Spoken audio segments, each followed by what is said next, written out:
మీ మోకాల నొప్పులకు ఎటువంటి సర్జరీ లేకుండా ఎపియాన్ పెయిన్ క్లినిక్ అందిస్తున్న అత్యాధునిక చికిత్స. Welcome to Suman TV. మోకాల నొప్పులు చిన్నతనంలోనే వచ్చేస్తున్నాయి. మరి మన పెద్దవాళ్ళకి, మన తాత వాళ్ళకి, అమ్మమ్మ నాయనమ్మ వాళ్ళకి లేవు కదా అండి. మరి మీరు ఏం మిస్టేక్స్ చేస్తున్నారు? మీ పేరెంట్స్ని అడిగి తెలుసుకోండి. At the same time nutritionist ఆధ్వర్యంలో కూడా తెలుసుకుంటే గనక మన మోకాళ్ళకు ఎలాంటి ఇబ్బందులు ఉండవు, సమస్యలు దరి చేరవు. At the same time tips కూడా ఫాలో అవుతే కనుక బెస్ట్ రిజల్ట్స్ అయితే ఉంటాయి. మరి మనతో పాటు ఉన్నారు సీనియర్ న్యూట్రిషనిస్ట్ అంజలీదేవి గారు. వారితో మాట్లాడదాం. అమ్మా నమస్తే. అమ్మా నమస్కారం అమ్మా. మీరు రాగానే చూసానమ్మా, చాలా చలాకీగా వాటర్ ఇచ్చారు, అంతా అసలు ఎంత యాక్టివ్గా ఉన్నారు. నేను నిన్న పైకి ఎక్కేటప్పుడు కానీ జస్ట్ ఎక్కడైనా ఎక్కినప్పుడు ఇలా మోకాల్లో కొంచెం డిస్టర్బెన్స్ అనిపిస్తుంది, స్టెప్స్ ఎక్కువే అనిపించిన. ఇలా నాలా సఫర్ అయ్యే వాళ్ళు చాలా మంది ఉన్నారు. 25+, 30+, 35+. పేరెంట్స్ మాత్రం చాలా హెల్దీగా ఉన్నారు కొందరు. ఏంటి ఈ మోకాళ్ళ నొప్పుల సమస్యలు బాగా పెరిగిపోయాయి, చిన్నతనంలోనే వస్తున్నాయి, పెద్దవారిలో కూడా కొంచెం ఎక్కువ అయ్యాయి కంపేర్తో మీతో చేసుకుంటే కనుక. ఏంటి ఫస్ట్ ఆఫ్ ఆల్ ఏం తప్పులు చేస్తున్నాము, లైఫ్ స్టైల్లో ఏం చేంజెస్ చేసుకోవాలి, నడకకు ఎక్కువ ప్రాధాన్యత ఇవ్వాలా ఇవ్వకూడదు, ఇలా అన్ని ఒక టిప్స్ కూడా తెలియజేస్తారమ్మా మొత్తం ఈ ఎపిసోడ్లో. ఈ మోకాళ్ళ నొప్పులు అన్నది 2 రకాలమ్మా. ఒకటి ఆహారం, ఇంకొకటి మనం చేసే వ్యాయామం. ఆహారం మోకాళ్ళ నొప్పి డైరెక్ట్ లింక్ ఉంటుందా అమ్మా? ఉండదు, చాలా కానీ తక్కువ. ఇండైరెక్ట్ గా అంటే ఇప్పుడు ఫ్యాట్ కానీ కొంచెం ఒక్కోసారి కాల్షియం, చాలా మంది ఏం చేస్తే కాల్షియం టాబ్లెట్స్ అవి వేస్తారు, అంటే స్ట్రెంగ్త్ కానీ అట్లా కానీ. మనం కావాల్సినంతకంటే ఎక్కువ కాల్షియం తీసుకుంటే ఆ టాబ్లెట్స్ అది ఈ మోకాళ్ళు ఆ జాయింట్స్ దగ్గర అసెంబుల్ అయిపోయి అదేమో గట్టిగా పెట్టేస్తాయి. అప్పుడు ఆ మోకాలు ఏంటంటే ఆ ఆర్టికులేషన్ తగ్గిపోద్ది, అంటే చక్కగా మూవ్మెంట్ అది తగ్గడంతో ఒక రకమైన నొప్పి స్టార్ట్ అవుద్ది. అది ఒకటి టెక్నికల్ ప్రాబ్లం అది. కానీ ఇప్పుడు మనం ముఖ్యంగా చూసేది ఏంటంటే మన వ్యాయామా లేకపోతే ఆహారం అనేది ఆలోచించాలి. ఇప్పుడు అది జనరల్ గా జరిగే ప్రాసెస్. అంటే 2 ఈక్వల్ మెయింటెనెన్స్ అంటారా? ఉండాలి, కొంచెం ఎక్సర్సైజ్ ఉండాలి. ఆ ఎక్సర్సైజ్ కూడా ఉత్తినే నడిచేయడం కూడా పనికిరాదు, కొంత ఈ నీ మూవ్మెంట్ కూడా ఉండాలి. ఏదో వంగి తీసి పట్టి చేసేలా ఉండాలి. చాలా మటుకు అన్ని మనం ఇప్పుడు వాళ్ళు ఏమైపోయింది, వంటిల్లు దగ్గర నుంచి వంట చేసే దగ్గర నుంచి భోజనం దగ్గర నుంచి అన్ని పైన పెట్టుకుంటాం. అవును, మునుపు మన చిన్నప్పుడు అలా కాదు, అందరూ నేల మీద పెట్టుకుని కూర్చొని తినేవాళ్ళు. నేల మీద కూడా కూర్చుంటే ఎక్కువగా ఇబ్బంది అవుతుందేమని డౌట్ ఉందమ్మా, అదేమంటారు? అలవాటు అయిపోతే ఏం కాదు, రెగ్యులర్ గా మన బాడీని ఎలా ట్రైన్ చేస్తాం అలా ఉంటది. ఇప్పుడు కింద కూర్చొని చిన్న స్టూల్ వేసుకొని వంట పెట్టుకొని ఎంతో రకంగా మునుపు వంటలు చేసేవాళ్ళు. తర్వాత పెద్దవాళ్ళందరూ భోజనాలు కూడా చిన్న పేట వేసుకొని ఎదురో పేట వేసుకొని హ్యాపీగా కూర్చొని తినేవారు.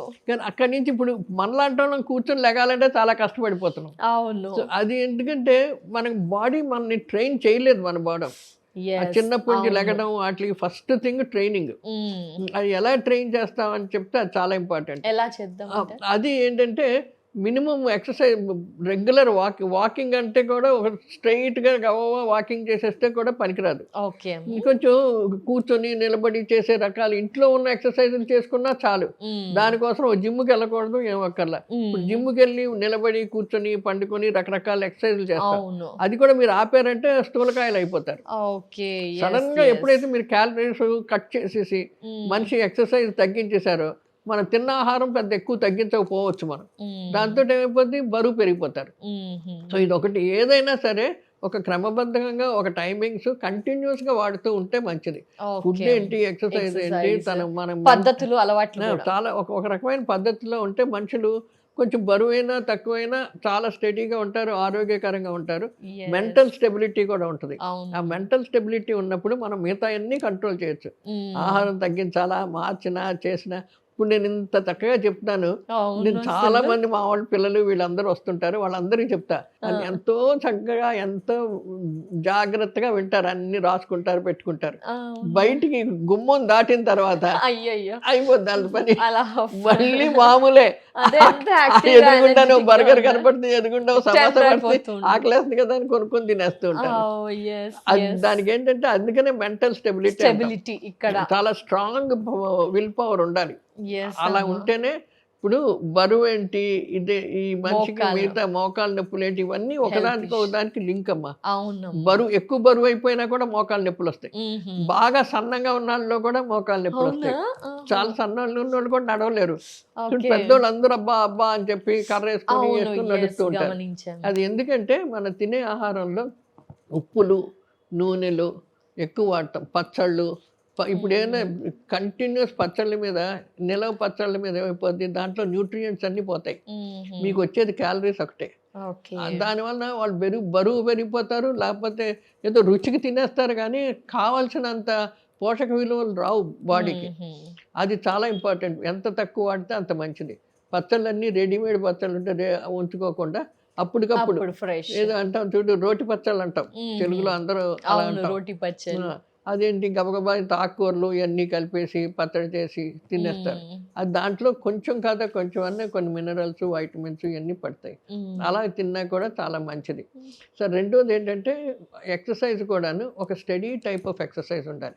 ఇప్పుడు చూడు ఇప్పుడు వ్యాయామంలో కొన్ని రెగ్యులేటెడ్ వ్యాయామం వస్తుంది, యోగా క్లాసులు ఉన్నాయి. అదే మెంటల్ గాను ఫిజికల్ గాను స్టెబిలిటీ వస్తుంది.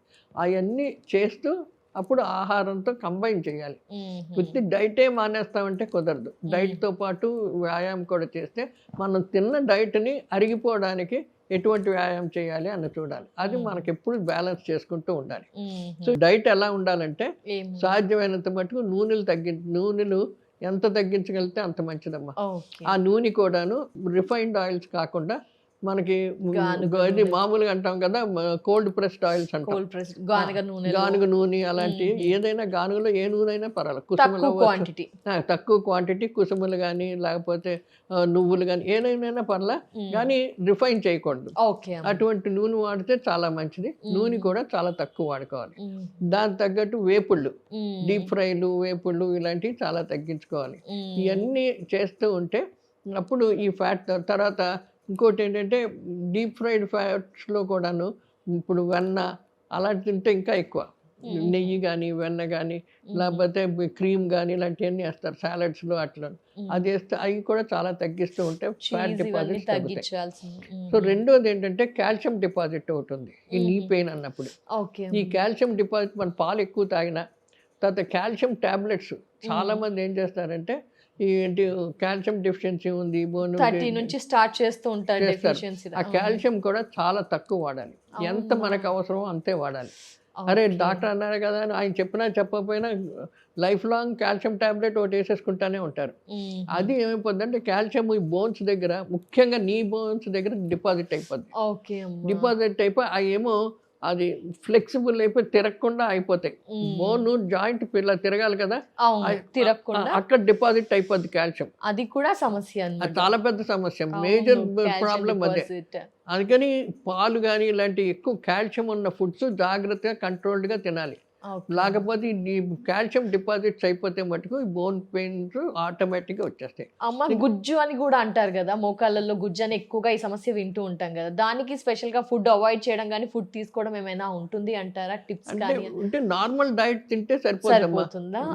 ఇప్పుడు ఎటు ఏంటంటే ఏది ఎక్కువ తినకూడదు. ఇప్పుడు డీప్ ఫ్రైడ్ కానీ కాల్షియం ఫుడ్స్ కానీ ఇప్పుడు పాలు మనం ఎక్కువ పని చేయం కాబట్టి కూర్చొని ఉన్న వాళ్ళకి ఒక రకం.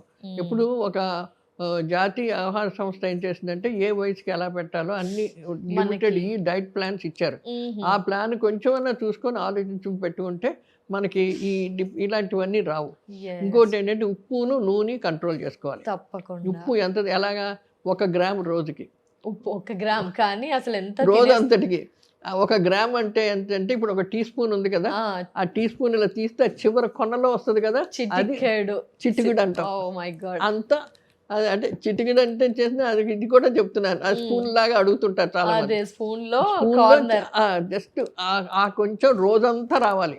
కానీ స్పూన్లు వేసేస్తున్నాం, అయ్యో అందుకే సమస్యలు పెరిగిపోయాయి. అదొకటి పచ్చళ్ళు, నిలవ పచ్చళ్ళు, ఆవకాయలు, నిమ్మకాయ, తర్వాత టమాటా ఇవన్నీ తెచ్చుకుంటారు. ఆ పచ్చళ్ళు మంచిదని తింటూ ఉంటాం, ఉప్పు ఎక్కువ వేస్తే నిలవ ఉంటుంది. అంతా ఉప్పే కదా, ఉప్పు నూనె ఎక్కువ, అందులో ఉన్న న్యూట్రియంట్స్ అన్ని చచ్చిపోతాయి. ఉప్పు నూనె వేసి మనం ప్రిజర్వ్ చేసేటప్పటికి ఇంకే న్యూట్రియంట్ ఉండదు, మనకు వచ్చేదే రుచి అంతే.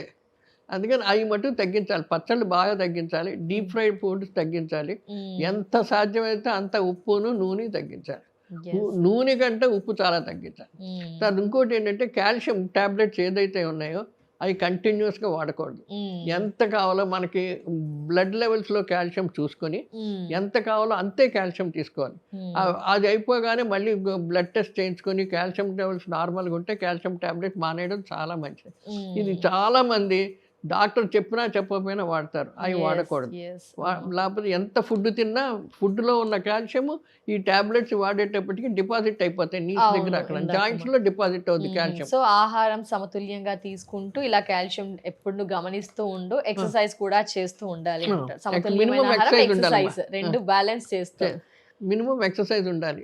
కొంచెం జాయింట్స్ అన్ని తిరిగి చేసేలాగా జాయింట్స్ ఉంటే ఈ నీ పెయిన్స్ చాలా తగ్గిపోతాయి. ఏమైనా టిప్స్ తెలియజేస్తారమ్మా? టిప్స్ ఉంటాయంటారా? యాజ్ ఎ న్యూట్రిషనిస్ట్ గా ఇది డెఫినెట్ గా ఫాలో అండి, మీ ఈ మోకాళ్ళు బాగుంటాయి అంటే ఏమైనా చెప్తారా? టిప్స్ ముఖ్యంగా ఏంటంటే సాల్ట్ తగ్గించాలమ్మా.